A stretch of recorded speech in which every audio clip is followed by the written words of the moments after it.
So hey guys, welcome to another Warframe video, and the second part of the Veilbreaker update is live now, and this unlocks Kahl's Garrison. Now with Kahl's Garrison comes a new weekly mission where you play as Kahl. This mission is replayable because there are certain challenges that you want to do in the mission to get a new resource that's then used in a shop to buy new stuff. The challenges this time around are finishing the mission without dying, breaking 5 veils using Veilbreaker, finding 4 confiscated K-Drive parts, collecting 5 gene stamps, finding and collecting Chipper's tools, and completing the mission in under 15 minutes. The mission this time around is sneaky sabotage, so you're going to be going through an armor complex, avoiding deacons and sabotaging things, funnily enough. But in the future, it could also be a junk run mission or a prison break mission. Once you finish the mission, you will rank up the encampment and you can start building it up. This will also introduce a new NPC into the encampment, Chipper, who is absolutely fantastic. Chipper is the vendor and he has a bunch of stuff that you can buy with stock, which is the resource that you get by finishing challenges in Kahl's mission. He basically has blueprints for all the new items, so Stianax, the Slytra and all that, but he also has some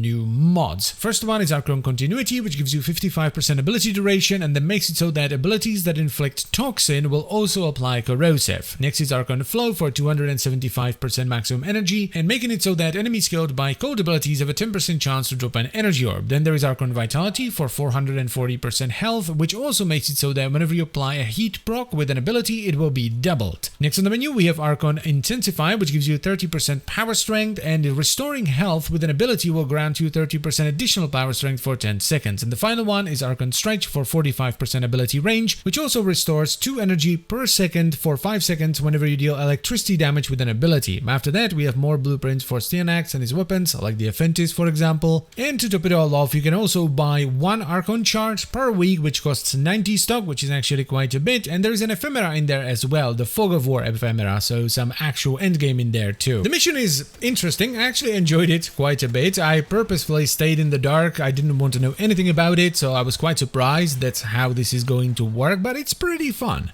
Also, once you finish this mission, you can actually take Kahl into endgame. That's right, you can customize the almighty Kahl. And it's quite in-depth too, like he has his own cosmetics, but you can use a lot of your own armor pieces on him as well. You can recolor him and you can even change the textures of his armor. So yeah, this is a thing now. Now, as far as I understand, the missions rotate based on personal completion. So if you're thinking to yourself, nah, I don't really want to do sneaky sabotage, I'm gonna wait for another mission, I don't think that's how it works. I think you need to finish sneaky sabotage to then get a different mission next week. If you don't finish this sneaky sabotage, you're just gonna get sneaky sabotage again. And that's pretty much all there is to it. I'm kind of curious to see where this goes because they're leaning more towards like daily and weekly stuff, so let's see how that works out. Because there are sort of 2 ways to look at this, right? Either you're like, haha, something to do every week, good stuff, or oh no, this is time-gated, sad times. So far, I'm leaning more towards the, aha, this is something to do every week. So I'm being cautiously optimistic here. It's something you definitely want to do if at all possible, because the Archon mods are really cool and Stianax and his weapons are pretty cool as well. And it's also something that may be expanded in the future, and since it is time-gated, you kind of don't want to slack on it, because what if they update the shop with something really